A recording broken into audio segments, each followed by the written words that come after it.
Boa noite, estamos mais uma vez ao vivo aqui no YouTube do Estratégia Carreira Jurídica para trazer para você o nosso podcast jurídico, o melhor podcast com conteúdos jurídicos do Brasil, quiçá das Américas, quem sabe do mundo.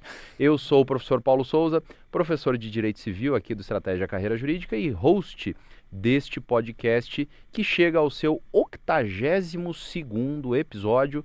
E aí o número ordinal já começa a dificultar a nossa vida, né? Daqui a pouco a gente muda lá pro episódio 82. E ao meu lado o professor Igor Maciel, professor de Direito Administrativo aqui do Estratégia Carreira Jurídica e nosso co-host aqui. Tudo bem, Igor? E aí, Paulo, tudo certo? Episódio 80º... Você viu? Segundo? Eu já nem sei falar mais aí, né, pessoal? A gente só finge que sabe. Boa noite aí, pessoal que está nos acompanhando. O pessoal que está nos acompanhando ao vivo também, João Lucas, Vladimir, Jeane, Cristiane, boa noite para todo mundo. Hoje tenho aí a gente tem a honra e o prazer de receber aqui na nossa casa o Guilherme, que depois a gente pode até contar um pouco mais dessa história, mas, cara, há alguns anos atrás, eu acho que há 3 ou 4 anos atrás, quando eu me formei... Ih, vai vir a intimidade. Há uns 15 anos atrás, sei lá, 20 anos atrás. Deixa eu falar os números. Enfim, estagiei lá no escritório do Felipe, enfim, cunhado do Guilherme, né? A gente se conhece lá de Recife de alguns anos atrás. Mas vamos lá, vamos ao que interessa, né, Guilherme? E hoje a gente vai falar sobre a mediação nas cortes superiores, teoria e prática, que também é o nome de uma das obras aí do Guilherme. Guilherme, queria receber aí você na nossa casa de braços abertos e agradecer por ter aceitado o convite para falar de um tema que eu desconfio que 99% dos nossos ouvintes telespectadores jamais ouviram. Obrigado. Para mim é um prazer poder estar aqui com vocês e compartilhar um pouco dessa experiência que eu trouxe no livro. Então, estou aberto aí para a gente bater um papo e sei que vai ser muito legal hoje.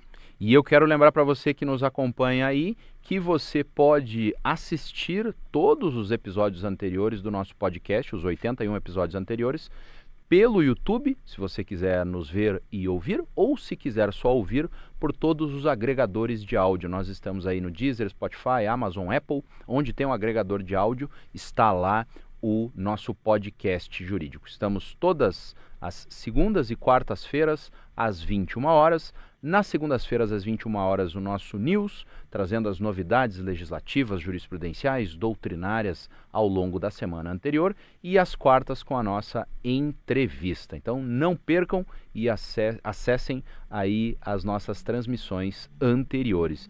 E antes de começar aqui a descascar o nosso convidado, a gente tem que lembrar que na transmissão anterior de segunda-feira, houve uma discussão a respeito de um projeto de lei que estava tramitando aí, não é, Igor? Isso, a gente Guilherme, aqui nas segundas-feiras a gente faz um podcast, um bate-papo, falando sobre as novidades jurídicas da semana anterior. Perfeito. E aí, de todas as discussões que a gente enfrentou aqui na segunda, um aspecto acho que foi o mais polêmico, que a galera mais interagiu, que foi o PL 2258, que é um projeto de lei que regulamenta os concursos públicos no Brasil. Né? Por uma grande coincidência, eu estava na CCJ do Senado na quarta passada e acompanhando um outro projeto, e esse projeto foi pautado com regime de urgência. Então, eu falei, pessoal, olha, fiquem atentos, porque ele foi adiado para a próxima quarta, só para avisar a galera que está nos acompanhando aqui que foi aprovado na CCJ o projeto com regime de urgência para a matéria. Então, acompanha aí o PL 2258, muito provavelmente ele está indo para o plenário, com algumas discussões que acabam sendo polêmicas, Guilherme. Por exemplo, a gente teve recentemente, pelo menos a minha memória, né, eu consigo lembrar aí, 2 ou 3 exemplos muito graves. A gente teve, salvo engano, o concurso da PC Paraná ou Alagoas, PC Paraná, que no sábado ou na sexta anterior ao concurso, portanto, quando os candidatos já estavam na cidade, a galera que vem os concursos hoje são nacionais. Então, por mais que seja um concurso local, você tem todo mundo viajando do Brasil todo para fazer a prova. Na antevéspera da prova, a banca adiou o certame. E aí, o Estado responde, não responde? Como é que fica a situação do candidato que já estava lá, que tem que voltar, que deixou a família para fazer a prova, enfim. E um outro exemplo bem interessante foi, a gente teve agora recentemente o concurso homologado, tudo certo na PGM Guarulhos, o judiciário anulou o concurso. Então o cara que fez a prova, que passou, que estava, enfim, já comemorando com a família a sua possível nomeação ou breve nomeação, acabou, né, provavelmente sendo prejudicado. Então a gente tem algumas situações Aquele interessantes. candidato que já fez um bunda lelê na mesa do chefe, né? E falou, passei no embora. concurso. Tchau, né? Fosse, né? Vou embora. Mas queria mais dar esse informe aí pra galera, Paulo, pra gente já começar trocando essa ideia com o Guilherme, né? Vamos lá. Exatamente. E vamos lá começar a falar, Guilherme, um pouco sobre a mediação nas cortes superiores. Eu acho que a gente começa aqui do começo, por assim dizer, de trazer uma distinção, talvez o pessoal que esteja chegando aí mais agora, e isso não ficou ainda muito claro, a distinção entre a mediação e a conciliação. Porque você está falando de mediação nas cortes superiores, o que tem de distinção daí para a conciliação? É bom começar porque a gente parte de uma largada até para igualar os conhecimentos. E eu vou agregar outros 2 conceitos já. Então tem negociação, conciliação, mediação e arbitragem. E muitas vezes tratam mediação e arbitragem como se fossem irmãos, e eles são completamente distintos também. Mas basicamente uma negociação é algo em que 2 partes ou mais partes entre si começam a negociar sem a ajuda de um externo. Então essa é uma negociação. Conciliação não deixa de ser uma negociação, mas envolve um conciliador. E o objetivo de uma conciliação é a obtenção de um acordo. Normalmente, seguindo as regras de conciliação, são poucas sessões de conciliação para se tentar o acordo ou não se chegar ao acordo. O objetivo é o acordo. E isso ocorre, muitas vezes, em ações de direito do consumidor. A mediação é algo um pouco mais sofisticado. Envolve, em vez do nome conciliador, também um terceiro que se chama mediador. E o objetivo principal da mediação não é exatamente o acordo, é o restabelecimento do diálogo entre as partes. Então, tecnicamente, se for tratar, a mediação ela decorre de relações de trato continuado. Então, numa disputa familiar não se faz conciliação, se faz uma mediação. São pessoas que terão que continuar a conviver mesmo após o acordo. Então, o objetivo principal deixa de ser o acordo e passa a ser o restabelecimento do diálogo. Restabelecimento, pelo menos, de algum grau de diálogo. Então, a mediação, ela segue este caminho, podendo chegar até um acordo, e muitas vezes chega, mas com um foco em que são muito mais sessões. Mas aí a gente eleva isso para arbitragem. A arbitragem não tem nada a ver com mediação, apesar de você poder fazer autocomposição lá também. Mas a arbitragem, você tem um árbitro, que é um juiz especializado, um árbitro especializado, que diante de uma situação específica vai decidir a causa para um lado ou para o outro. Então, o pessoal trata muitas vezes no livro entre mediação e arbitragem, mas são coisas absolutamente distintas. E os que são mais próximos são conciliação e mediação com essas técnicas. E agora, para complicar ainda mais e entender que, na verdade, a gente vive uma sociedade complexa, com interesses múltiplos. E quando a gente tem interesses múltiplos, muitas vezes a gente está falando de negociações multipolares, em que não afeta A e B, afeta A, B, C, D e E. E entre eles pode ter pontos de convergência entre A e E, mas de divergência entre B e D. Então imagine como é difícil relacionar isso. E a princípio essas pessoas não são de família e nem terão outra convivência.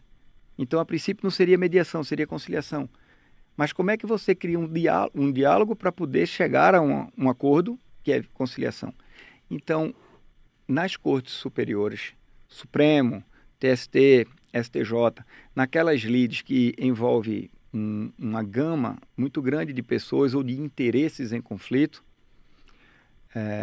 eu coloco no livro que a gente utiliza-se parte de técnicas de conciliação, mirando aquele acordo, a pacificação, mas também utilizando técnicas de mediação, que é o estabelecimento de um diálogo. E como é que a gente estabelece um diálogo numa corte superior em que cada um chega lá inflamado defendendo a sua tese? O pior lugar que tem para defender uma tese é numa mesa de mediação. Então a gente nunca chega numa primeira sessão de mediação discutindo o problema. E aí eu vou fazer também uma distinção mais para frente entre problema e interesse. As pessoas focam muito no problema e não no interesse. E esse é um ponto muito importante. O que é que a gente faz numa primeira sessão, Igor? Vamos deixar esse nosso problema, esse nosso litígio de lado. Vamos tratar sobre a nossa agenda. Quando é que a gente vai se reunir de novo? Quantas vezes a gente vai se reunir? Reunião para tratar da próxima reunião. Reunião para tratar da próxima reunião. Reunião para saber se a gente vai tratar também da reunião ser híbrida, presencial ou online ou híbrida. Reunião sobre o quanto cada um vai poder falar e em que momento cada um vai poder falar. Porque aí a gente deixa o problema um pouco de lado e começa a criar esse diálogo. Pontos de convergência. Pontos de convergência sobre temas que são fáceis de avançar. Na segunda reunião, aí a gente começa a entrar de uma forma mais contundente nos interesses por trás dos problemas para ir avançar. Eu tenho uma dúvida, desculpa, Paulo. Eu tenho uma dúvida, Guilherme. Muito se fala em formas alternativas de resolução de conflitos, que o judiciário está abarrotado de problemas, que o juiz, muitas vezes, ele não tem essa... o juiz ele tem que jogar em todas as posições ao mesmo tempo. Você vai numa comarca do interior, o juiz trata de tributário, trata de administrativo, trata de civil, é algo bastante complexo. Mas eu fico me perguntando se não é muito romântico a gente achar que... não sei, pode ser um preconceito meu, que eu queria que tu comentasse um pouquinho e até sentasse o pau, não tem problema. Não, você está completamente enganado, porque eu tenho uma visão um pouco... eu acho que é muito bonito na teoria e pouco eficiente na prática.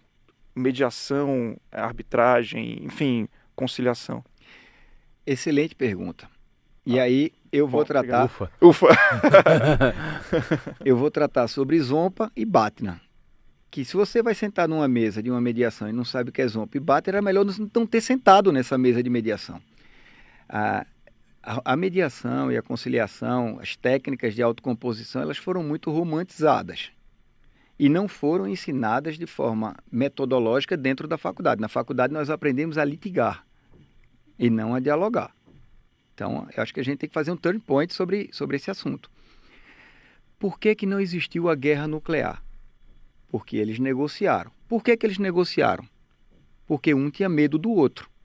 Então, aquele romance de que eu vou ceder um ponto e você vai ceder um ponto e a gente vai dar as mãos e caminhar para um paraíso feliz, é um romance sobre algo que não se conecta com a realidade. É por isso que você tem esse posicionamento. Como é que é uma mediação? É você entender que eu posso te prejudicar de tal maneira que é melhor você vir e conversar comigo. E aí eu entender que você pode me prejudicar de tal maneira que é melhor ir conversar com você. Então, você tem que saber o que é a ZOMPA, que é a zona de convergência entre os interesses que podem ser conciliáveis. Se você ultrapassar essa zona do meu limite de conveniência, eu vou levantar da mesa. Então, também não me pressiona demais, porque a guerra vai ser melhor. Mas você tem que descobrir, no meio dessa conversa, e ir testando quais são os meus limites de convergência. O outro ponto é o BATNA. Você não pode sentar numa mesa de mediação se você não tiver bem definido na sua cabeça qual é o plano B. Se toda a sua esperança é fazer aquele acordo, você não pode sentar na mesa. Então, o que é o BATNA? É a melhor alternativa caso o acordo não seja realizado. Então, muitas vezes, e eu dou um exemplo no livro, em que você chega para sentar numa mesa e diz, vamos tentar fazer o acordo, e o acordo não foi. Eu quero receber 100 mil, você quer pagar 1.000. Então, eu digo, eu vou continuar te pressionando no processo, esse é meu plano B. Nem que seja para que lá na frente eu consiga, diante da pressão que te fiz, você repensar e eu comece a vencer o processo. Uma outra coisa é, você tem capacidade para decidir? Porque muitas vezes nessas semanas de mediação, você manda um cara para mediação representando que não tem poder de decisão. E esse é um ponto muito importante de por que também fazer mediação nas cortes superiores. Porque quando o ministro do Supremo manda um convite, não vai um preposto, não, mano. Vai quem Juscelia, tem Juscelia, você vai lá, não. Entendeu? Vai quem tem poder. Então, e aí a gente começa a entrar as pessoas precisam estar muito bem preparadas. E eu faço uma distinção.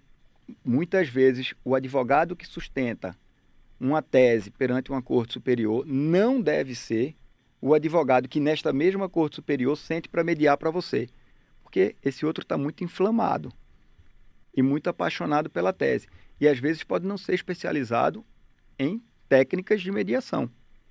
Então, ele pode não saber a diferença entre problema e interesse. E aí vai sentar na mesa focado num problema, quando deveria estar focado no interesse. E aí, se vocês quiserem, para o público de vocês, eu explico um pouco sobre essa distinção entre problema e interesse. Por favor. Normalmente, os pais querem resolver o problema dos filhos e 2 filhos decidem brigar por uma única laranja. Só tem uma laranja, então há um problema de escassez. E ambos querem a laranja. O que é que todo pai costuma fazer? Focar no problema. Só tem uma laranja e não vai ter 2 laranjas. E aí eu vou focar no problema e vou cortar a laranja no meio e vou dar metade da laranja para cada um. E ambos vão chorar, porque ambos queriam a laranja inteira. Então, isso é o problema. Focar no problema. Como é que você foca nos interesses? Meu filho, para que você quer a laranja? Porque eu quero usar a casca da laranja para fazer raspa e colocar numa salada. E você, meu outro filho, você quer para quê? Eu quero para fazer um suco.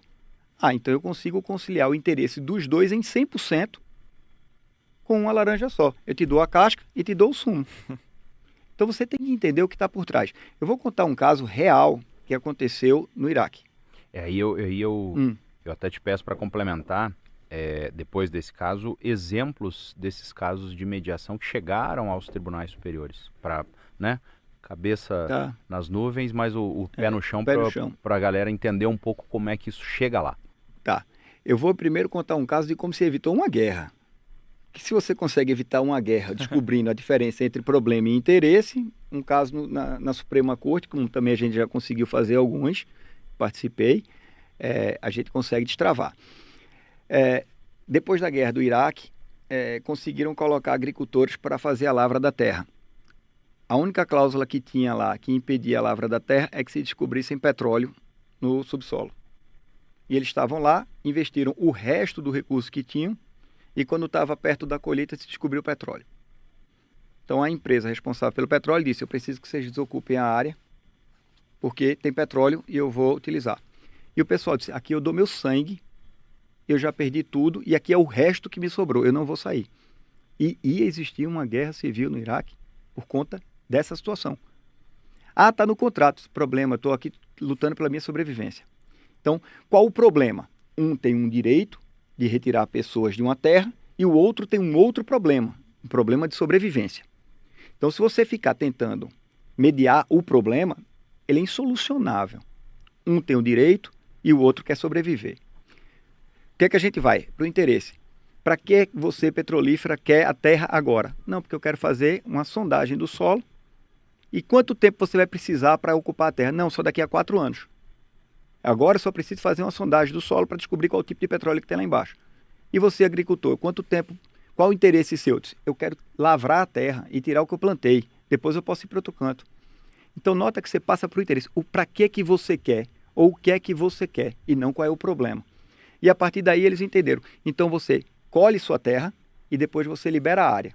E depois de você colher, a gente arruma um outro local para você plantar, mas você vai ter garantido que você vai colher tudo que você plantou, e o outro lado ainda vai contratar. Quem não quiser plantar em outra área vai ser funcionário da empresa petrolífera. Evitou-se uma guerra.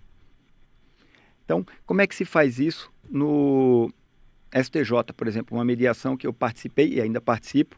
Então, mediações e conciliações envolvem cláusulas de confidencialidade, mas o que eu vou contar aqui é o que saiu na imprensa e no site do próprio STJ.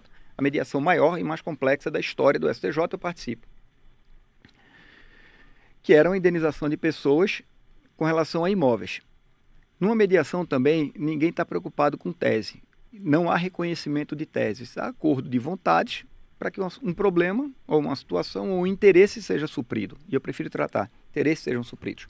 Precisava um pagamento de indenização para pessoas carentes. Qual o problema de você litigar contra o governo para pagamento? É porque o sistema é feito para que, se der certo, louros à instituição. Se der errado, é o CPF do servidor público que é jogado na lama, que lutou para passar no concurso público, que está aí assistindo para tentar passar, e é o nome dele que vai para a lama. Então, como é que você protege isso? Quem nega, dorme tranquilo. É esse o problema dessa lógica que tem que mudar. E é por isso que a gente utilizou as mediações nas cortes superiores. Porque é muito mais tranquilo para um servidor público que seja inscrito no precatório um valor 10 vezes maior do que ele pagaria numa mediação por conta do CPF dele. Como é que a gente neutraliza isso? Trazendo economicidade para o dinheiro público. A gente faz. Por que não pode pagar? Porque o TCU não deixa. Porque não há normativo que autorize. Ok, vamos fazer uma norma? Quem faz? Vamos tramar aqui para dentro da mediação. Eu estou no Supremo, eu estou no STJ, eu estou no TST. Aí chegou o TCU e disse, não, mas o meu trabalho é a posteriori, de fiscalização a posteriori. Falou, não, o mundo mudou. Todo mundo está aqui para economizar dinheiro público e não para correr atrás do que gastou mal. Ratifica aqui o acordo com a gente. Já olha aqui, ó, se tem coisa errada, porque se tiver coisa certa, você vai ser testemunha, vai participar do dia do lançamento. Porque aí todo servidor vai dormir tranquilo, todos os lados vão ganhar. O ponto positivo de uma mediação é que todos têm que ganhar. Não existe ganha e perde. Então você tem que criar uma situação em que todos fiquem confortáveis. Tanto a parte que vai receber uma indenização, quanto a parte que vai pagar a indenização. Como todos os servidores e como todos os órgãos de fiscalização e de controle. Porque a gente tem que viver sobre o manto da transparência, o princípio da transparência e do compliance. Então é muito melhor chamar todos os órgãos de fiscalização e de controle para que eles tomem conhecimento do que está sendo negociado e possam impugnar antes de uma homologação. Então essa é uma das grandes vantagens. No TST, Paulo, você falou uma coisa muito interessante, Guilherme, que isso a gente acaba vivendo no nosso dia a dia, né? Eu sou procurador municipal, esse é o meu dia a dia muitas vezes. Tem certas questões que, para mim, visivelmente... Daria claro, são mais eficientes do ponto de vista do direito administrativo que a gente fizesse nesse sentido. Mas, por uma questão de... enfim, quem nega dorme tranquilo, né? É mais cômodo para o meu CPF eu não fazer. Né? Claro que não acho que a galera que está aqui me assistindo, e esse é um pensamento meu e de vários amigos que entraram junto comigo no concurso, que, cara, a gente entrou para fazer a diferença, não é para chegar lá e dizer não, né? Ser o burocrata ali. E aí me chamou a atenção um acordo que a AGU fez. Eu posso estar falando alguma bobagem, então eu vou falar o que eu lembro em linhas gerais e você que está me ouvindo, dá uma pesquisada aí, dá um Google que você vai encontrar. Salvo engano, a AGU fez um levantamento da súmula 331 do TST, que é aquela da responsabilidade subsidiária da administração pública. Linhas gerais, o Estado contrata uma empresa de terceirização de mão de obra, o vigilante, por exemplo. O vigilante entra com ação contra a empresa não tem dinheiro para pagar, o Estado responde. Essa é a discussão. O Supremo já, em alguns momentos, já falou sobre a constitucionalidade ou não dessa súmula, e basicamente se aplica ali o artigo da Lei de Licitações que fala que, em tese, o Estado não responde, ponto. Beleza. Só que o que acontece? Existe uma questão estrutural. É natural que a Justiça do Trabalho queira, isso é algo, penso eu, estrutural, ela queira condenar o Estado, porque tem um monte de empresas de terceirização de mão de obra que são empresas fantasmas, muitas vezes, ou empresas, né, de laranjas, e que o trabalhador vai ter os seus direitos sonegados. Então é melhor condenar o Estado. E isso o Estado é condenado em primeira instância, recurso ordinário, chega no TRT, é condenado, recurso de revista, não sobe, agrava o instrumento de recurso de revista, chega no TST, aí tem várias turmas, mas vamos considerar uma turma que seja contrária ao Estado, ao entendimento do Estado. Decisão monocrática, nega segmento ali, né? Agravo interno, embargo de declaração, recurso extraordinário, para quando o processo é distribuído na vice-presidência do TST, ser sobrestado, enquanto a tese do Supremo está se consolidando mais, que, enfim, tem algumas discussões que eu não queria entrar aqui. Mas veja o caminho que foi percorrido pela administração pública para conseguir sobrestar esse processo. E aí a AGU fez um acordo que eu achei muito legal, que foi uma espécie de convênio com o TST, um acordo com o TST, que ela simplesmente já colocou isso no custo. Cara, quanto é que custa a hora de trabalho do meu procurador? Será se não é melhor valores de causas de até X mil reais eu já internalizar esse custo e no todo, quando eu for fazer a conta, isso vai sair mais barato? Ou seja, eu gostei muito do que você falou por isso. E aí eu trago até uma outra reflexão, Paulo. É o tal da DPU ajuizando uma ação na Justiça Federal contra o INSS sendo defendido por um procurador federal. No final das contas, cara, todos os agentes envolvidos são pagos pela União. Então, será que não teria que ter uma análise global disso aí, né? É o Estado que julga, é o Estado que ataca, é o Estado que defende, né, em todas as posições, o que gera um custo absurdo, né? Bastante grande, a depender da análise que se faz econômica, né, daquela situação jurídica. E Guilherme, agora eu quero saber, assim, nem tudo são flores, né, nessa história. E casos em que essa mediação não funcionou muito bem nos tribunais superiores? Já existiram. A gente é rico de exemplo que não deram certo. Então é por isso que eu escrevi um livro para ver se a coisa evolui para dar certo. Mas eu vou tratar de um caso que a princípio não deu certo e depois melhorou e deu certo. Um caso do Supremo, que foi o caso do reajuste das cadernetas de poupança. Foi feito um primeiro acordo, homologado num acordo guarda-chuva que eu chamo que é acordo de transação de tese nacional. E aí você faz um acordo, homologa no Supremo, e aí é um acordo global.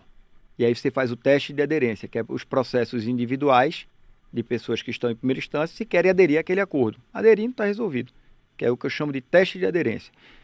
E quando foi homologado a primeira vez isso no STF, a adesão foi muito baixa.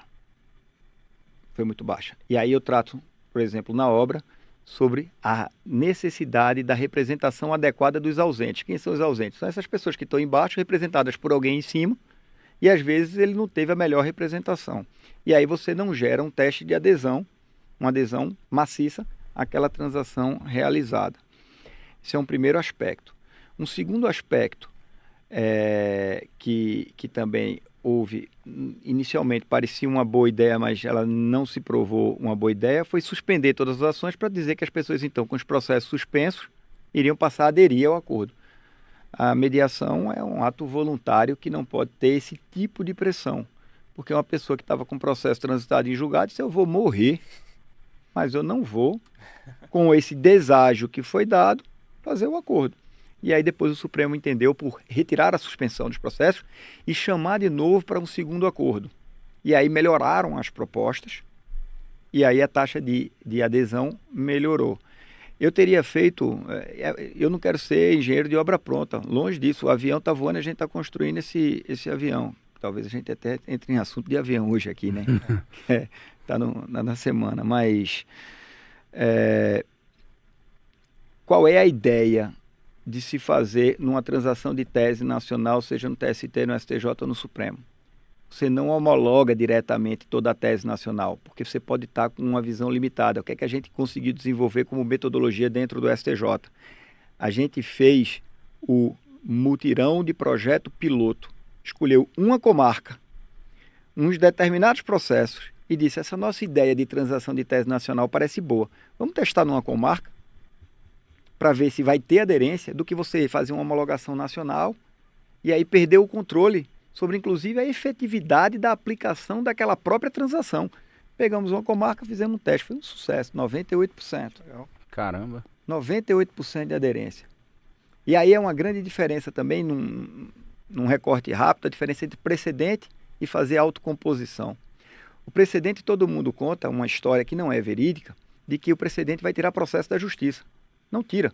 Uma vez editado um precedente vinculante, você vai ter que aplicar em todos os processos do sistema judicial e todo mundo que não gostou do precedente vai continuar recorrendo. Então não sai do sistema judicial. Mas uma autocomposição em que você faz uma transação de tese nacional e gera uma aderência de 98%, você tirou no outro dia 98% de processos daqueles processos que aderiram àquela tese. Mas qual foi o problema? Por que a gente fez uma segunda etapa? O segundo mutirão, o segundo projeto piloto?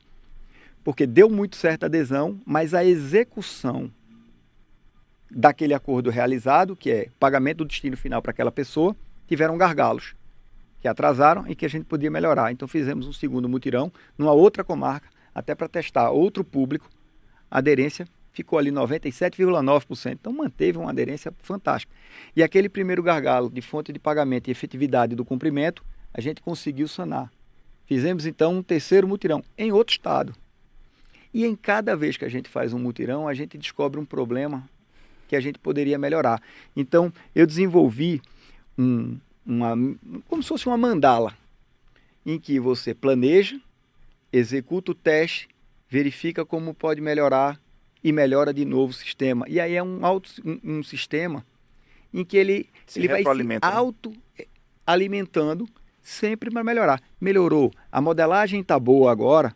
Por que então a gente, em vez de ficar fazendo cara crachá, chamando pessoas para dentro do Poder Judiciário, para olhar se ele quer ou não aceitar, a gente não cria um aplicativo com Face ID e faz isso tudo dentro do Poder Judiciário, mas sem precisar ser fisicamente no Poder Judiciário.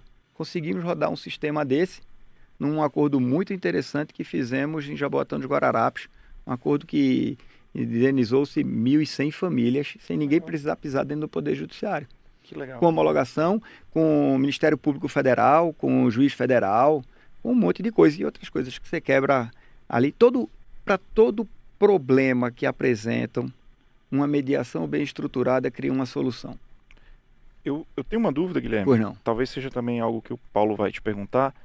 Mas, Lucas, você pode compartilhar minha tela aqui, por favor? Eu vi que o Supremo ele tem o NUSOL, né, que é o Núcleo de Solução Consensual de Conflitos. Aqui uma discussão, né, o núcleo ele faz a triagem de processos que permitam a solução pacífica, a promoção da cooperação jurídica, enfim. Pode até tirar aí, Lucas, voltar aqui para a gente. A minha dúvida, Guilherme, é uma dúvida talvez muito básica, mas eu queria que você explicasse.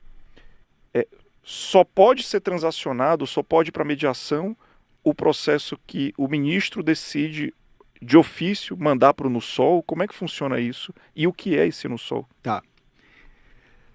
O núcleo que começou com uma regulamentação ainda na época da ministra Rosa Weber e foi aperfeiçoada na gestão do ministro Luiz Roberto Barroso, que trouxe uma das maiores especialistas do Brasil em técnicas de autocomposição, que é a doutora professora Trícia Navarro. E ele colocou mais um outro núcleo, que é de processos estruturais e complexos, trazendo também o professor doutor Matheus Casimiro. Porque muitas vezes, para fazer mediação, é mediação que envolve também um processo estrutural, um processo complexo. E ainda de quebra, trouxe um economista, porque a análise econômica do direito para viabilizar um orçamento para a implementação desse acordo ou até dos paradigmas que serão editados dentro do Supremo. Então, como é que age o NUSOL e tem funcionado perfeitamente?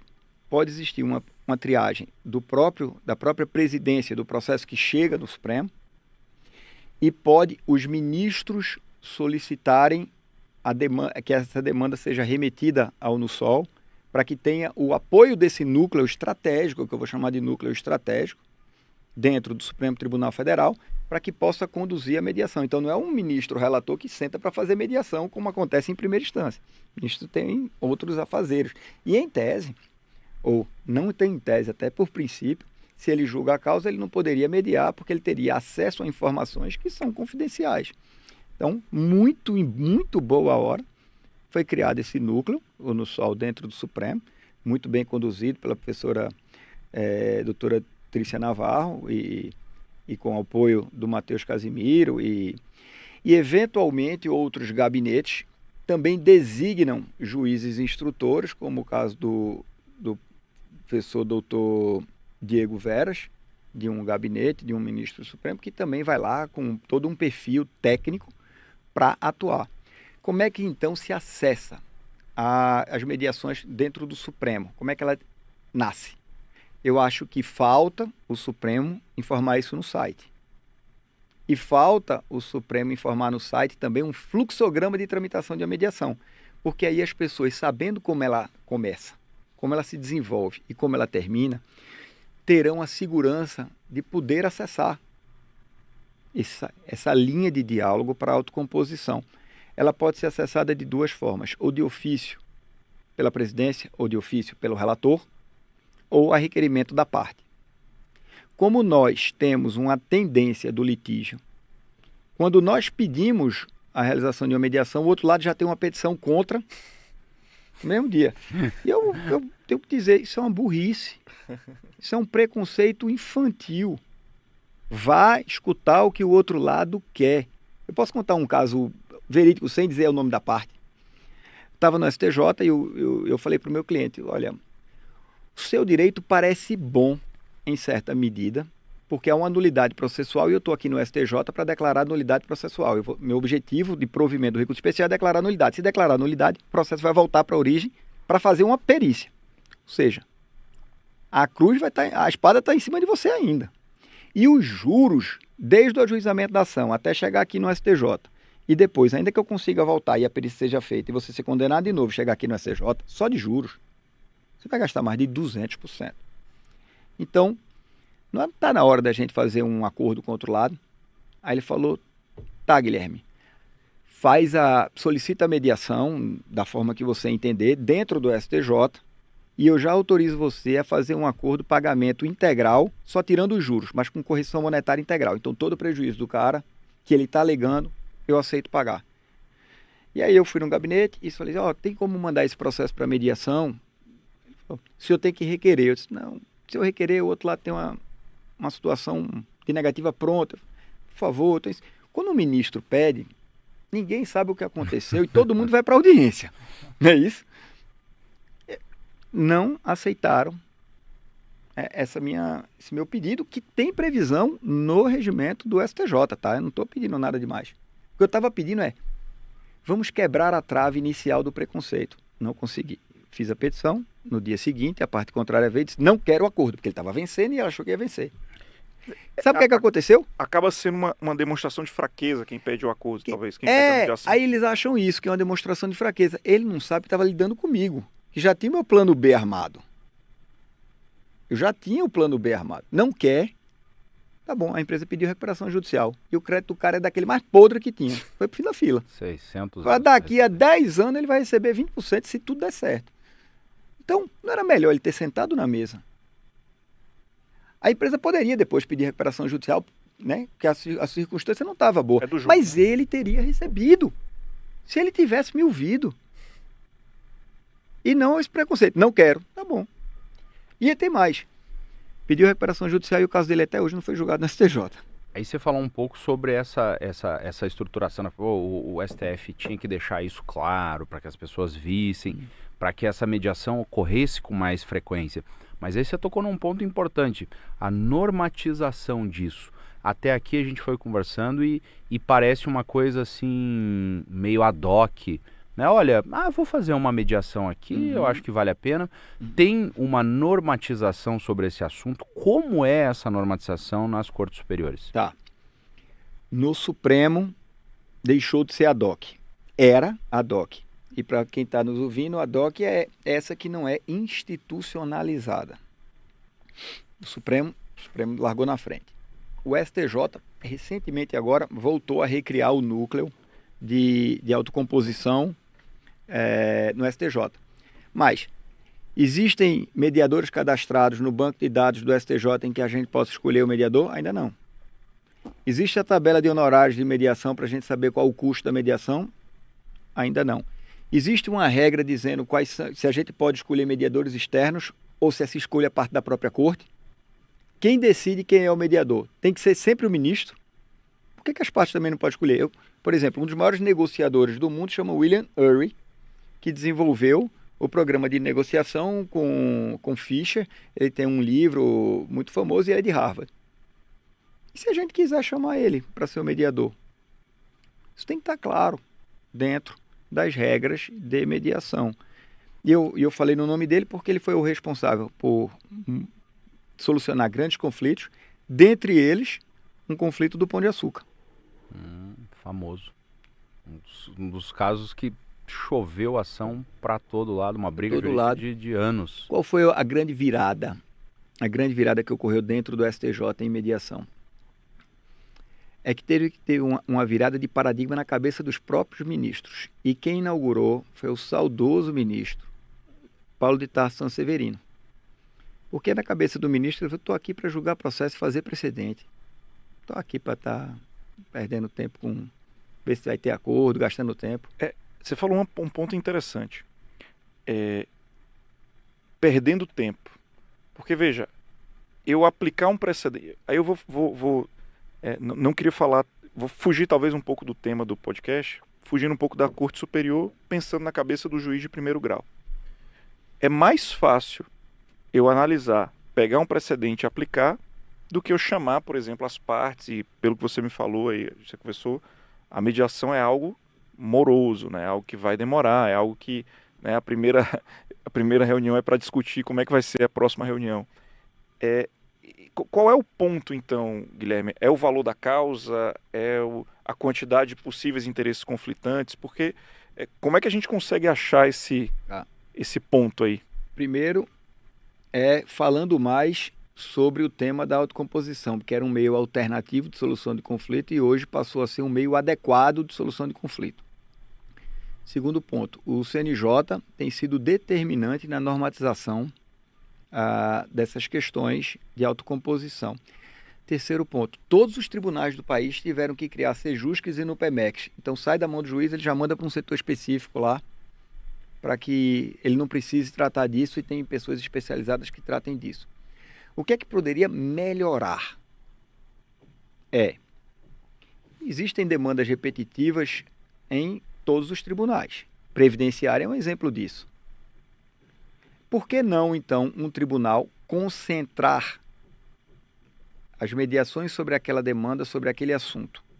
Ao invés de tratar gota a gota e enxugando o gelo, você não faz uma reunião dos casos, e isso a gente fez no Rio Grande do Norte, a reunião dos casos, e a gente bateu o recorde de acordos na semana de mediação, porque eu gosto de pensar um pouco fora da caixa, porque fazer o que já foi feito até hoje nos trouxe até aqui. Qual é o próximo passo? O próximo passo é eu chegar para uma empresa que está tendo demandas pulverizadas e provar o impacto no orçamento dela, se eu der uma economia de 50% do que ela pagar, e dizer, você não precisa pagar tudo de uma vez não, a gente vai criar um cronograma de pagamento para que não impacte no seu orçamento. E se esse ano o seu exercício está ruim, a gente pode deixar que o pagamento comece próximo ano. E isso você vai ter economicidade. Mas você aglutinar os processos para fazer a transação de teses tem sido uma das formas de você pensar diferente o que já foi feito até hoje para dar esse próximo passo. É mais fácil, tenho que dizer, em cortes superiores. Por quê? Porque a caneta na corte superior ela é mais pesada. A gente tem aqui, Paulo, desculpa, se o Lucas puder compartilhar aqui minha tela, dentro do site do NUSOL, né, aqui do Núcleo, o painel de acordos cíveis aí, Paulo. E aí, eu estava vendo aqui os casos, né? Muitos casos aqui, Guilherme, são pagamento de royalties que a União faz para um determinado estado, né? Inscrição de um determinado estado no CADIM, né? No CIAF, por exemplo. Anulação de um... Depois, quando você clicar nele, que você vai ver. Tá. Por exemplo, aqui uma discussão do conflito federativo sobre Fernando de Noronha. Me parece que são temas mais envolvendo o Estado e a União. Aqui que eu quero entrar. Né? Então, será se a gente consegue fazer isso em processos que são de, por exemplo, no ADI, no ADPF, no ADO, ou o Supremo ele vai estar mais preparado para essas demandas interpartes, mas interpartes, né, que são grandes litigantes aí no caso, né? A gente teve recentemente lá o acordo entre a União e o Estado do Rio Grande do Sul quanto ao repasse de verbas lá por conta da catástrofe. Mas veja, querendo ou não, são duas partes. Não é uma discussão envolvendo milhões de pessoas, né? Então a minha pergunta é mais relacionada se o NUSOL ou o Supremo ele estaria mais... seria só para esse tipo de demanda ou se a gente teria como entrar no ADI, no ADPF, que situações isso se encaixaria? Aí, Paulo. Não, acho que responde essa que daí eu complemento, porque na verdade a minha pergunta meio que responde a sua pergunta. Tem duas questões que são fundamentais. A gente está falando de ações de controle concentrado e constitucionalidade, que é uma forma de acessar o Supremo Tribunal Federal. E a pergunta de partida para uma situação dessa é: eu posso transacionar sobre a inconstitucionalidade? Porque se alguém está alegando que a norma é inconstitucional Eu posso, por transação, dizer que a norma é constitucional. Esse é um primeiro problema teórico muito relevante para ser respondido. Porque não cabe transação pela inconstitucionalidade. E a gente transacionar dizendo que o que é inconstitucional passa a ser constitucional. Isso aí caberia. Então, para responder essa primeira questão teórica, que ela é bastante complexa e que precisa de uma doutrina ainda mais robusta. Porque do ponto de vista eficaz, prático, se você abrir a listagem, você vai ver a quantidade de ações de controle concentrado de constitucionalidade em que foi realizado o acordo. Mas, por que pode? Porque você não transaciona a lei. A lei não é estéril, a lei nasce de fatos sociais. E esses fatos sociais são fatos constitucionais. Então, o que você media é um problema social decorrente de um fato social para superar aquela situação econômica ou social. Não é a lei que você media. Tanto que em alguns casos do Supremo em que foram realizados acordos, o que saiu do Supremo como homologação foi uma alteração legislativa em que já chamou o relator da lei supostamente imputada de inconstitucionalidade para que ele participasse da redação da nova lei que já saía com regime de urgência. E essa nova lei redigida a muitas mãos dentro do Supremo Tribunal Federal com um relator com regime de urgência, ela não vai sofrer backlash. E ela não vai sofrer nenhum tipo de impugnação de sua constitucionalidade ou inconstitucionalidade, se a coisa foi bem feita. E foi. E saiu. Então, é um outro problema. E por que, às vezes, fazer mediação em ações de controle concentrado?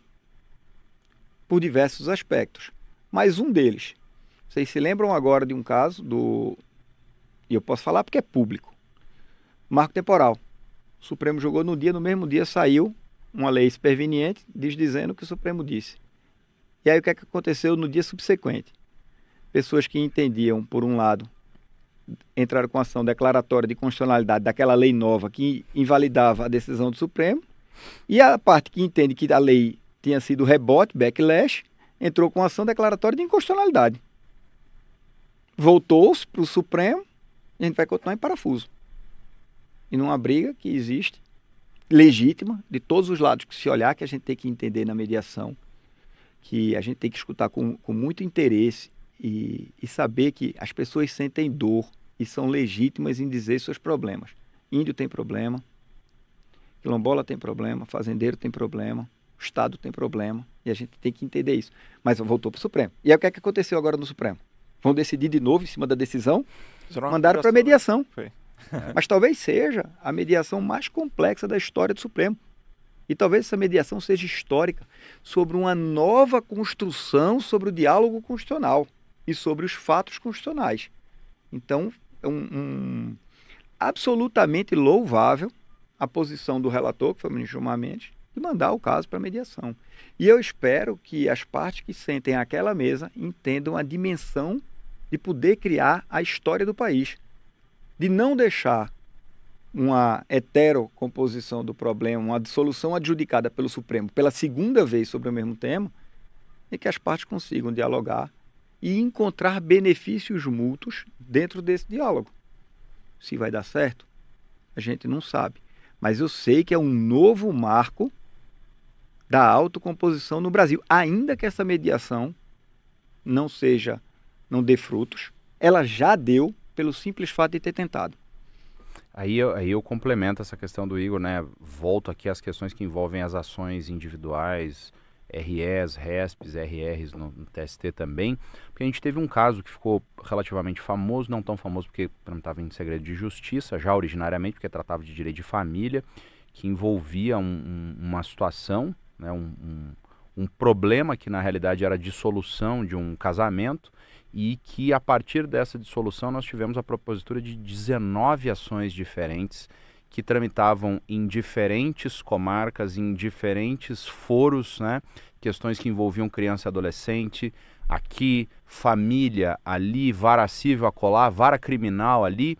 Então esse foi um caso bastante marcante, inclusive, cujo relator era o ministro Sanseverino, e era um caso que não traz essa pegada, digamos assim, estatal, porque a gente discutiu muito esses casos que envolvem o Estado, né? E o Estado tem essa multiplicidade de situações. E o segundo aspecto que me chama a atenção é justamente isso.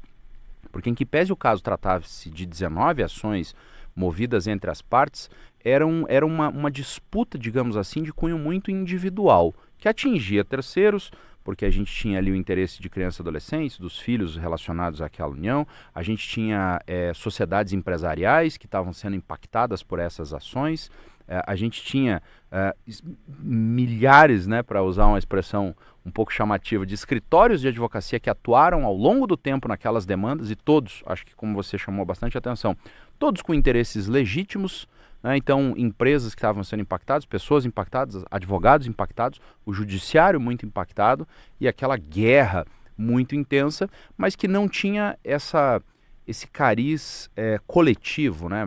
Porque aqui é uma disputa da Previdência com os aposentados, então são 742 mil aposentados que vão ser impactados. Não, ali a gente tinha uma questão muito privada mesmo, né? Mas que tinha um impacto bastante grande. E ali foi feita uma mediação, e essa mediação, até onde eu sei pelo menos, foi uma mediação bastante bem sucedida, né? Então a gente tem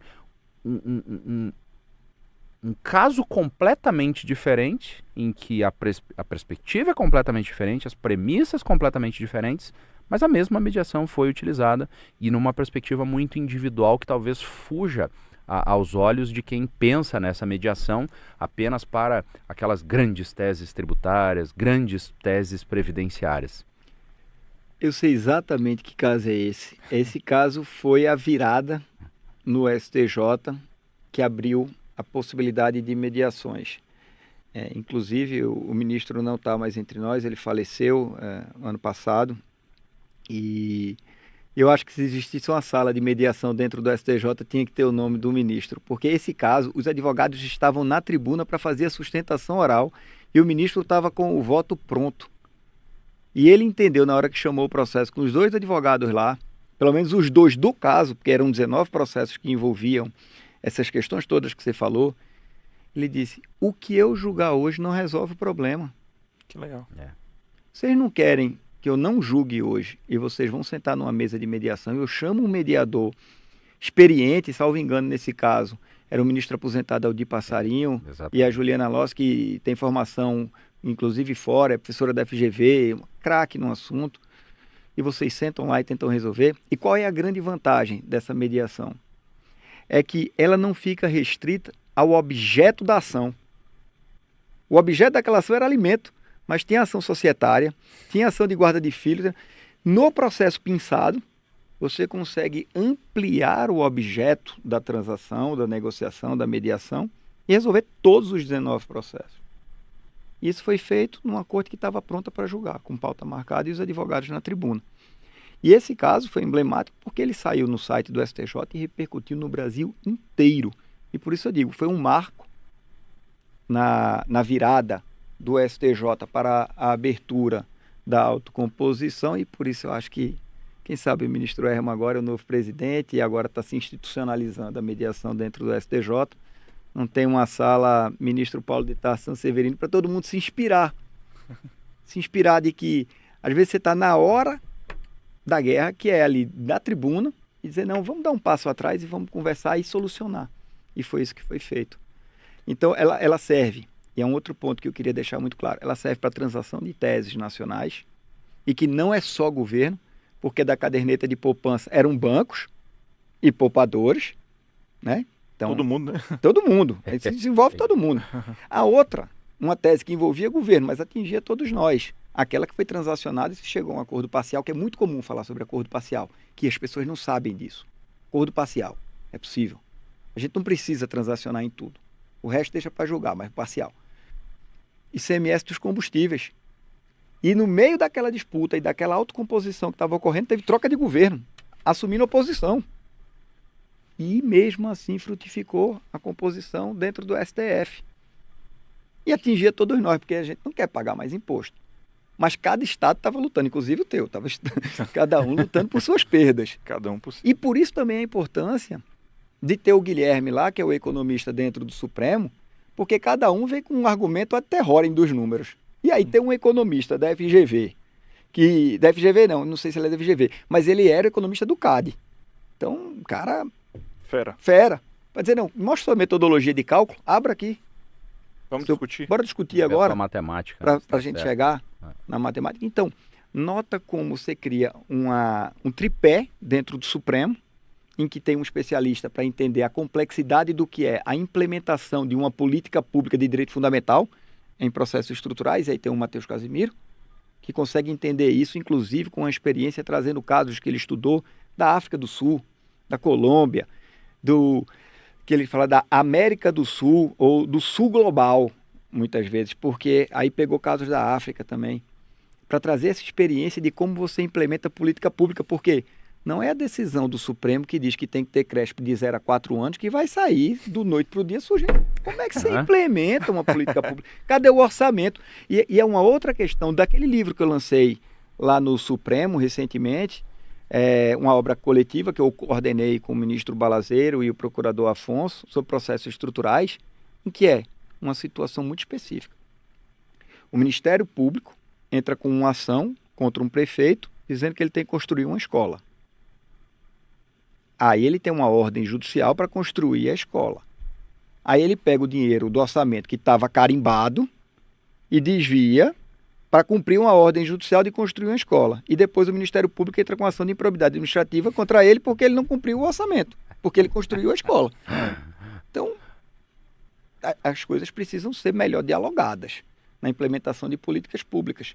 Então, e aí, decisões estruturantes, ela parte de duas premissas. Primeiro, a declaração de que há uma situação de inconstitucionalidade, especialmente sobre direitos fundamentais.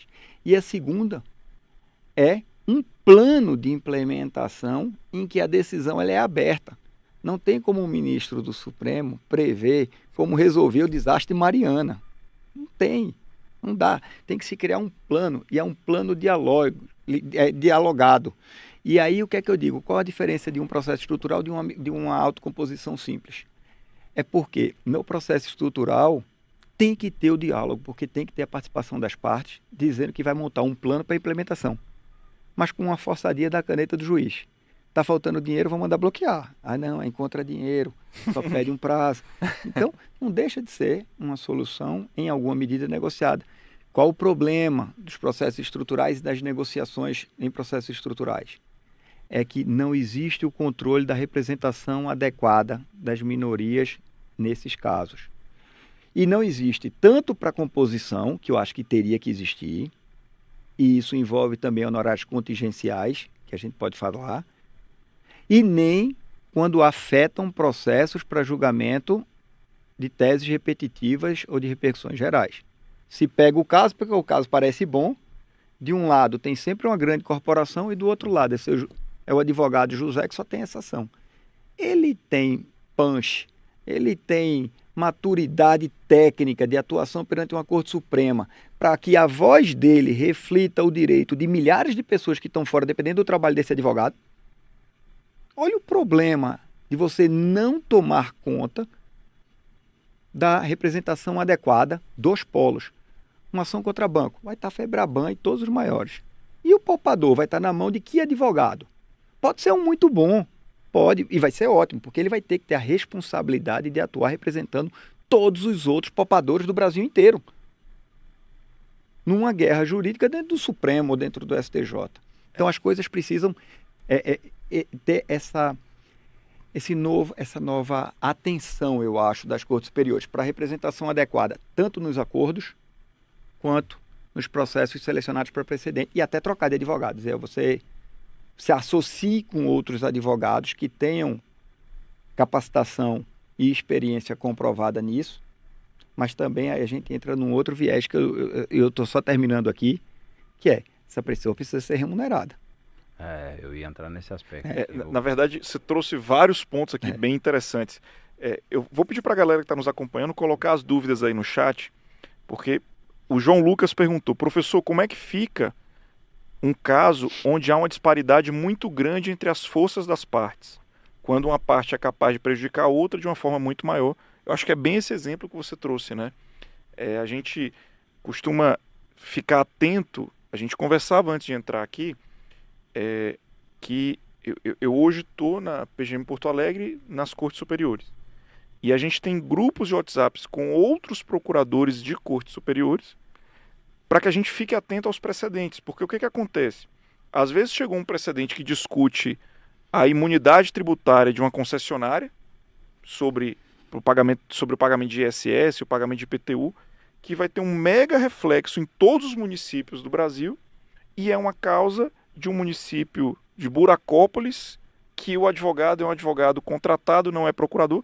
Nada contra, eu não estou criticando a pessoa, não estou criticando, né, por favor, não me entenda mal. Mas exatamente isso, às vezes, poxa, por que não então ter uma representação adequada com uma PGM São Paulo, que é uma das maiores PGMs do Brasil, uma PGM Rio, né, trazer o grande corpo, digamos assim, com maior representatividade, né? Então, eu queria que tu aprofundasse um pouco esse ponto aí. E eu complemento aqui com essa questão mesmo, e até não é o elemento crítico, é porque assim, a gente atua aqui em cortes superiores também. Aí tem aquele meu tio que assinou um contrato lá e contratou um advogado lá na cidade dele, em Buracópolis, onde ele mora, que está discutindo a TEC, TAC, TikTok, sei lá, do banco. E isso impacta em R$1.000 no cálculo lá do financiamento que ele está discutindo, no financiamento de R$10.000. E a causa dele, por razões que a gente desconhece, vai subindo e chega aqui no STJ, e aí ele me liga falando, Paulo, pô, o meu advogado falou que o contrato de honorários só ia até o tribunal, não vinha em tribunal superior, e você está advogando, não sei o que. Então, a gente advoga aqui em tribunal superior, né? Pô, você podia dar uma força. Eu falo, porra, mas como é que eu vou cobrar desse cara pra fazer um negócio, né? Quanto que é um negócio? R$10.000. Eu falo, caraca, vou fazer um recurso especial aqui pra você na camaradagem, né? Vamos colocar lá. E pum, é pinçado aquele caso do meu tio. Pô, amo direito, gosto, quero, né, fazer um precedente, vou lá dar um sangue no STJ. É aquele tio que eu nem gosto muito, que se exploda aquele negócio. Então veja, um caso que pode dar uma repercussão enorme, mas que não faz sentido econômico naquele caso, o tio contratar o mega melhor advogado do planeta para defender ele num caso de R$10.000. E que era só da tese da TEC, da TAC. Mas para o banco do outro lado isso significa 20 bilhões de reais, todos os bancos juntos, né? Então a gente tem uma disparidade e não é nem qualitativa, é às vezes de estrutura judicial que vai levando as coisas a um encaminhamento que, se a gente olha depois, quando se instaura lá uma mediação, eu falo, pelo amor de Deus, o coitado do advogado lá que não vai ganhar nada por isso, ele não tem nem como chegar para o cliente dele falando, olha, foi instaurada uma mediação lá naquele seu caso, né? Ou foi um recurso repetitivo, a gente vai fazer uma sustentação lá em Brasília. O cliente vai falar, doutor, eu não tenho nem como pagar a passagem pro senhor ir pra lá. Isso, por causa de R$1.000, né? Cara, isso é um negócio... Não, mas aí vai fazer um mediador, o mediador cobra quanto? Né? Você já adiantou que não tem nem regulamentação. Aí eu acho que a gente tem que entrar um pouco nesse elemento econômico complicadíssimo.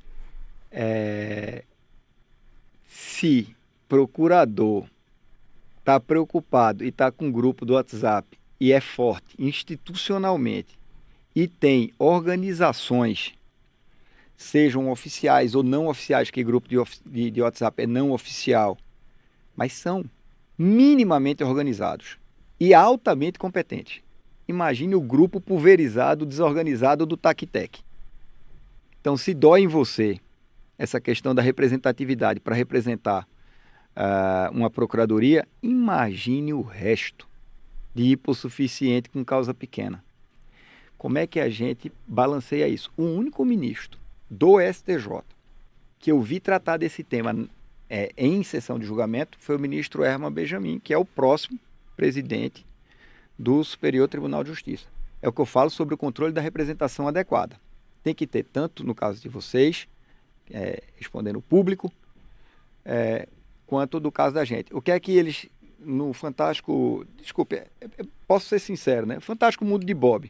Não, a gente agora lista todo caso que é afetado, a gente bota no banco de dados de precedente. E daí?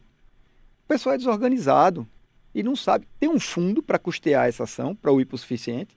Não. O hipossuficiente, se ele ganhar 3.000 de lucro e ele for Madre Teresa de Calcutá, o máximo que ele vai poder investir é os 3.000 e zerar o jogo dele se ele ganhar. Então, como a gente lida com isso?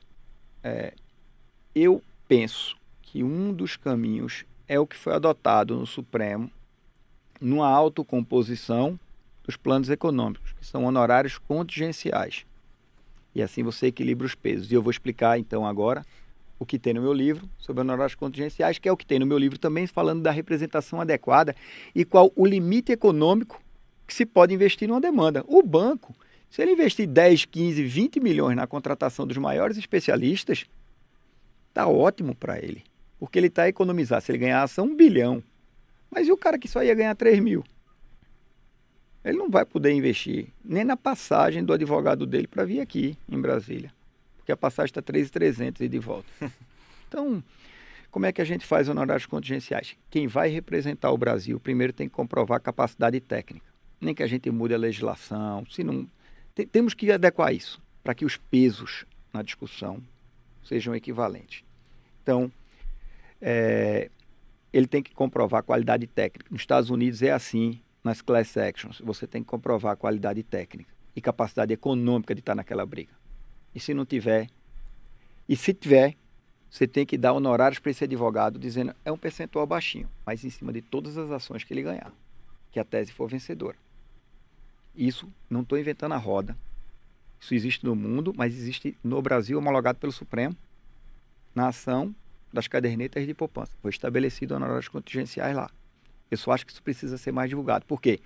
Porque se de um lado vai ter para os bancos os maiores escritórios, se você estipula honorários contingenciais para todos os poupadores, os grandes escritórios agora podem escolher que lado vai querer litigar. E aí, isso é bom para o ministro, porque a discussão fica de alto nível. Vocês viram um caso que eu sustentei oralmente na Corte Especial semana passada, que ainda está em julgamento? Aquele caso era do Paraná. Quando eu liguei para o advogado só tem essa causa. Seu amigo, eu posso assumir sua tese, você confia em mim. E tive que provar para o advogado da causa e não para a justiça, que deveria ser para a justiça, a minha capacidade técnica para suportar aquela discussão que eu fui fazer a sustentação oral semana passada na Corte Especial do STJ. Um processo muito complexo e está no meu Instagram até a sustentação oral para que o pessoal entendesse a dinâmica daquilo. E acompanha porque foi fantástico. Obrigado. E por que eu coloquei ali? Não é por autopromoção. É porque tem 35 mil famílias só em Pernambuco e mais de 500 no Brasil que estão dependendo dessa tese. E eles precisam saber como é que eu defino. 500 mil. Vamos sublinhar esse número. Né? Como é que 35 mil em Pernambuco, eu preciso que elas saibam quem falou por elas e o que falou por elas. Mas se não fosse eu e eu deixasse, eventualmente com uma pessoa que não tivesse entendimento complexo sobre essa tese. Vocês notaram que ali a gente contratou um economista-chefe da FEBRABAN para me fazer um parecer sobre análise econômica do direito do impacto do precedente? Como é que um cara que vai ganhar 3 mil no final do negócio vai poder falar sobre isso? Agora veja que absurdo, eu estou defendendo um negócio que tem custado uma grana e não vou ganhar nada. Vou ganhar nos meus processos, que eu atuo. Tudo bem, se só tivesse um processo, é justo? Não parece que essas forças estão equilibradas. Respeitando o outro lado, como vocês viram, são todas pessoas da minha convivência. Mas o outro lado está sendo remunerado, bem remunerado, por cada ato. Porque se o outro lado, contrário à minha tese, vencer, ele resolve um problema global. Aqui nós temos algumas perguntas no chat. Pois não. O colega está falando que sentiu a fala sobre os advogados um pouco preconceituosa. Eu discordo. Eu não acho que foi preconceituosa. Preconceituosa em que sentido? Só me esclarece. Eu acho que ele quis dizer no sentido de que é um advogado que não tem tanta capacidade contra advogados de grandes escritórios. Como se o pequeno que talvez não tivesse... essa pessoa que falou não advogue aqui para entender qual é o nível de pressão que se tem num julgamento de repercussão geral. É diferente de um caso individual numa vara. Entendeu? Eu estou falando da vida como ela é e não a vida de livro hoje aqui.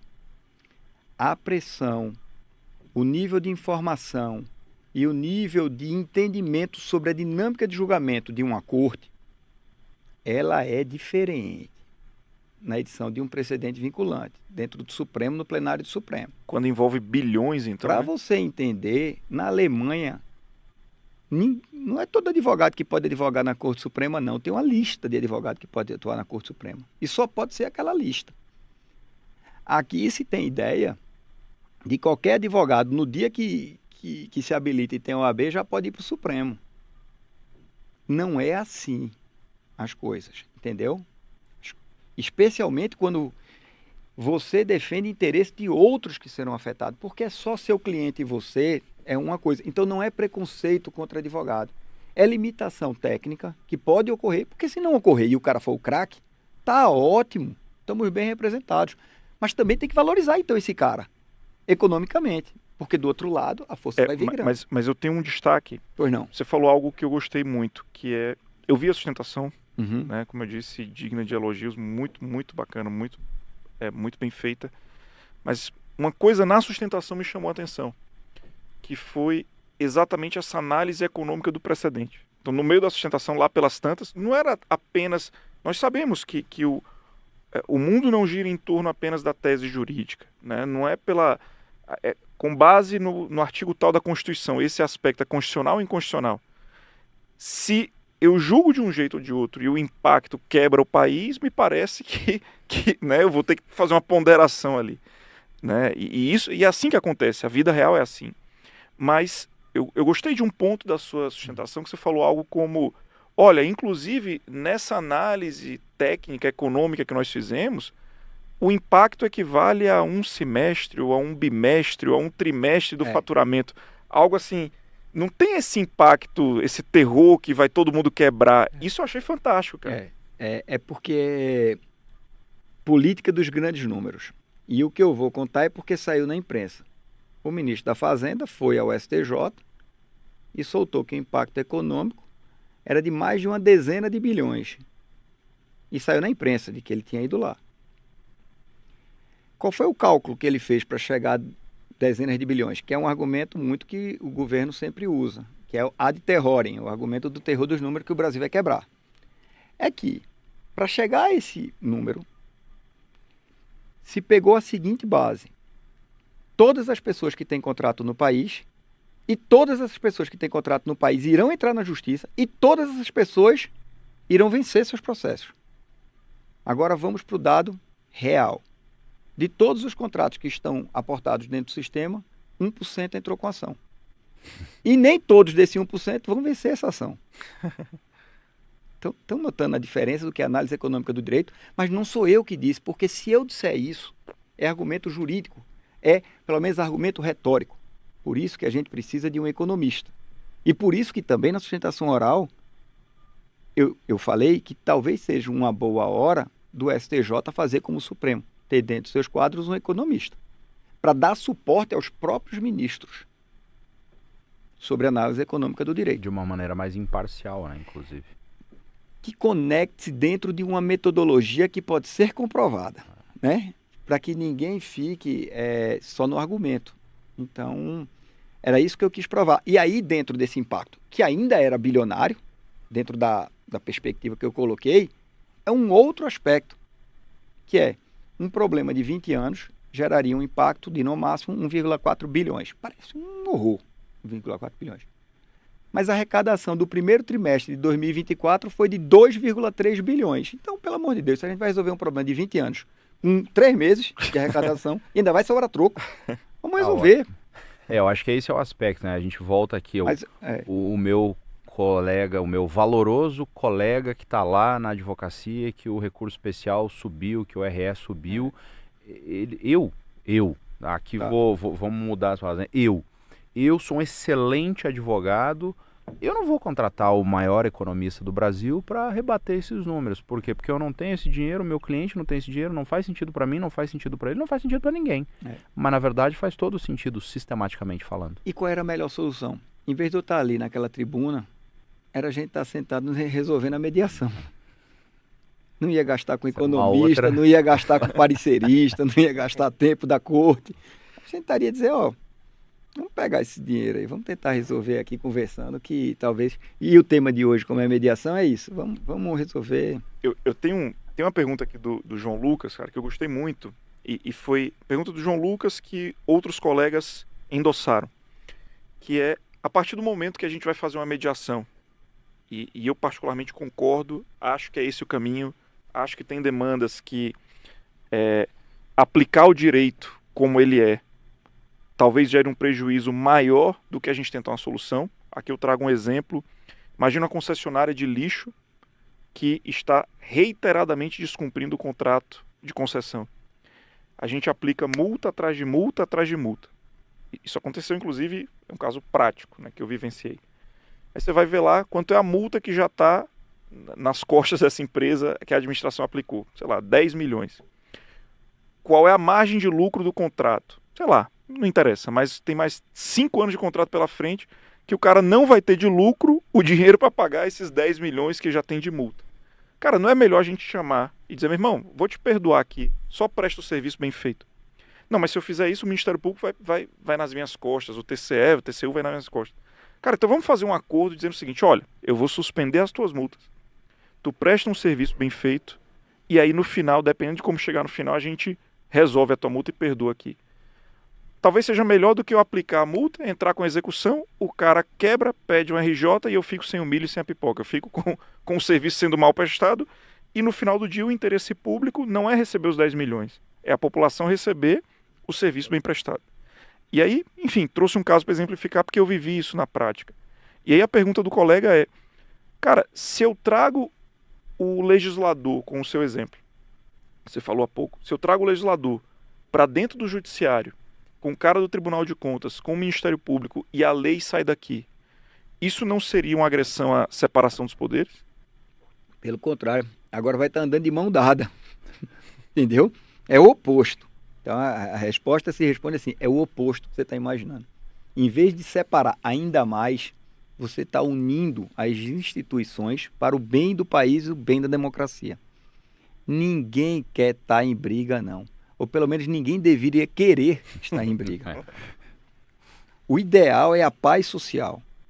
Então, se a gente chama todos os atores para a pacificação social, em que todos ganham, não é o ganha-perde, que é uma decisão judicial em que não dá empate decisão judicial. Alguém vai perder. E às vezes os dois perdem, porque é um precedente que é feito que prejudica os dois. Então, é pelo contrário. Quando você chama um legislador, é para também entender qual é a dinâmica dentro do próprio parlamento. Por que que vocês se motivaram a fazer assim? O que é que ocorreu sobre isso? E tem coisas que são inconciliáveis. E aí tudo bem, vai para a briga. Não há, entendeu? Continua sendo a estrutura de justiça. O que eu estou querendo colocar é como uma alternativa que possa vir a ser mais benéfica para todos, inclusive para os ministros. E queria então também fazer um elogio nesse aspecto ao ministro Zanin, que está na frente, é o que mais tem mandado para a mediação. E existem os acordos parciais. Se você pegar a questão do royalty, vai ver lá que tem uma questão interessante. O royalty e o valor, eles acertaram. Sabe o que não acertou?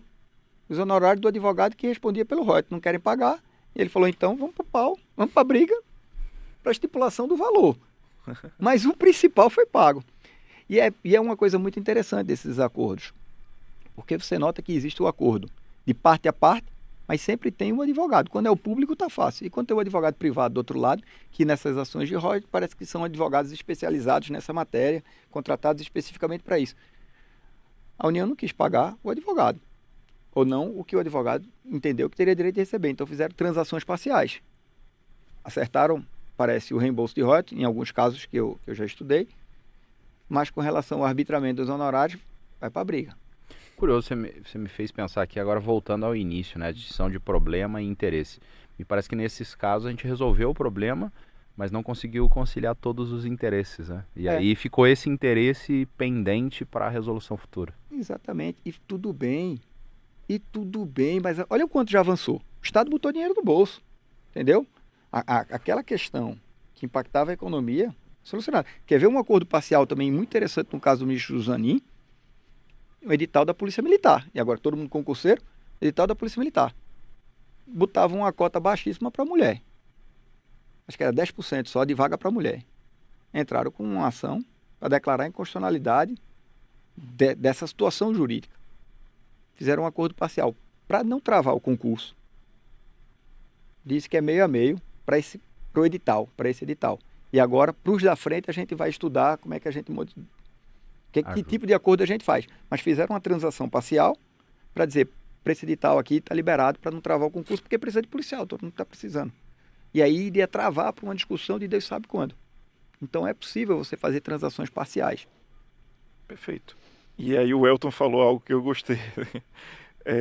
O advogado sempre fica por último, né? Pobre, coitado do advogado. Tudo foi resolvido, né? Mas o principal interesse aqui... Isso é um problema de mentalidade no Brasil, e eu não vejo isso nos Estados Unidos, nas class actions. Eu já fui para a Fordham, que é a universidade lá, que tem lá em Nova York, fui algumas vezes participar de cursos lá, e nesses cursos a gente visitou escritórios de advocacia.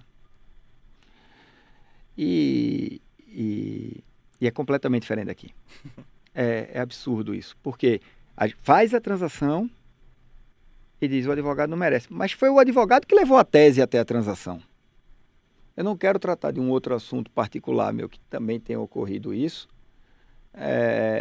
mas é esse preconceito que existe aqui no Brasil e que a Ordem dos Advogados está indo, mas eu acredito que um diálogo institucional com pessoas que representam o governo, que entendam que a tese só sobreviveu por conta de um advogado até que ela chegasse a ser transacionada, depende desse advogado. Dependeu. E não está na hora de alijar o advogado. Em casos que eu já vi que querem extinguir processos individuais e tentar fazer um acordo numa coletiva para inviabilizar o acordo da individual. Então, E convenhamos, os maiores descumpridores, digamos assim, os maiores clientes do judiciário é o próprio Estado, né? Mas é nessa política que eu entendo, dentro da lógica que existe. Quem é que quer ter uma sindicância, um CPF jogado na lama? Vamos recorrer. Graças a Deus, os acordos que a AGU tem feito são louváveis com a Corte, porque antes, nem depois da edição do precedente, parava de recorrer. Agora, pelo menos, faz o acordo que para de recorrer. Agora a vinculação está administrativa também, né? Sim. Agora, o que eu posso dizer para vocês agora do ponto de vista prático, quem está nos vendo, ela só cumpre quando e deve cumprir e fazer a vinculação, mas ela nunca perde, é impressionante. O governo ele consegue virar do terceiro embargo de declaração no Supremo, com efeito modificativo. Agora a gente cumpre, você ganhou, ou ganhou a maioria, a tese da virada do século, né? Da coisa julgada. Então, são questões interessantes, mas litigar contra o governo você precisa ter muito estômago, muita resiliência, e faz parte, são discussões que são muito interessantes. E aí não tem melhores escritórios de advocacia que consigam igualar a competência de vocês que são advogados públicos. Tá? Vocês são sempre muito atuantes. Obrigado, meu amigo. Acho que foi sensacional, cara. Gostei muito, Paulo. Eu gostei demais. Acho que é um tema bastante novo, especialmente para o nosso público concurseiro, mas que na verdade não é nada novo, né? Tá aí há bastante tempo, essas coisas vêm acontecendo e de fato... eu confesso que eu sou meio cri-cri com algumas coisas quando se discute assim, porque temos uma mentalidade litigante, tem muito recurso no Poder Judiciário, a justiça é lenta, e de vez em quando a gente vê algumas medidas, não sei, que me parece meio inócuas em alguma medida, né? Você falou dos precedentes e eu gostei muito desse exemplo. Fixou o precedente e vai resolver. Na verdade não, todo mundo vai continuar litigando, né? E a mediação me parece um espaço em que de fato isso tudo que a gente clama, né, por celeridade, por resolução de conflitos, as coisas de fato funcionam, né? Eu acho que isso é fundamental, especialmente porque o concurseiro de hoje é o concursado de amanhã, e a gente tem que levar esse cidadão a pensar também que vale a pena botar o CPF dele lá. Eu queria deixar uma mensagem que era: se existisse uma pergunta numa banca de concurso tratando dessa matéria, uma das perguntas muito importantes é cabível mediações em ações de controle concentrado de constitucionalidade? Porque aí o concurseiro vai procurar na doutrina e vai encontrar muito pouco sobre isso. Então, é uma pergunta em que o concurseiro vai ter que estar ligado no dia a dia do Supremo. E faz parte da preparação para um concurso público entender da jurisprudência e entender da dinâmica das cortes, né? Do que é que está sendo julgado, do que é relevante. E aí ele vai encontrar em alguma doutrina minha e de outros poucos, falando sobre por que é possível fazer ações de controle, mediações e ações de controle concentrado, e o quanto o Supremo Tribunal tem feito lá com o Unusol e avançado num diálogo institucional para o bem da democracia. Porque é muito melhor terminar uma causa quando as partes se entendem. E melhor ainda numa ação de controle concentrado. Como dizia Calamandrei, melhor um mau acordo que uma boa demanda. Né? Quero agradecer aí a sua presença, Guilherme, mais uma vez, né? O nosso bate-papo rendeu, o tema foi muito bom. E, claro, quero agradecer especialmente aí a presença do nosso público no nosso episódio de número 82. Eu quero lembrar que todos os episódios anteriores estão disponíveis aqui no YouTube e nossos agregadores de áudio, Deezer, Spotify, Amazon, Apple. Você pode assistir ou ouvir sem moderação todos os episódios. Voltaremos na segunda-feira com o nosso podcast News, as novidades da semana em termos legislativos, jurisprudenciais e até, por que não, eventualmente um meme aqui ou acolá no nosso grande mundo jurídico. Agradecer a presença de todos vocês e hoje quem nos acompanhou certamente vai dormir com a cabeça um pouco mais pesada, mas ao mesmo tempo um pouco mais leve, porque se vier uma pergunta numa fase oral sobre mediação em tribunais superiores, pelo menos alguma coisa, uma base já estará aqui graças ao Guilherme. Guilherme, mais uma vez, muito obrigado. Para mim foi um grande prazer estar aqui com vocês e espero que vocês todos que estão assistindo e que irão assistir gostem e aproveitem algo sobre isso. Perfeito. Meus amigos, muito obrigado pela presença de vocês. Guilherme, valeu, cara, bom demais. Muito obrigado, moçada. Grande abraço e até a próxima. Tchau, gente. Tchau.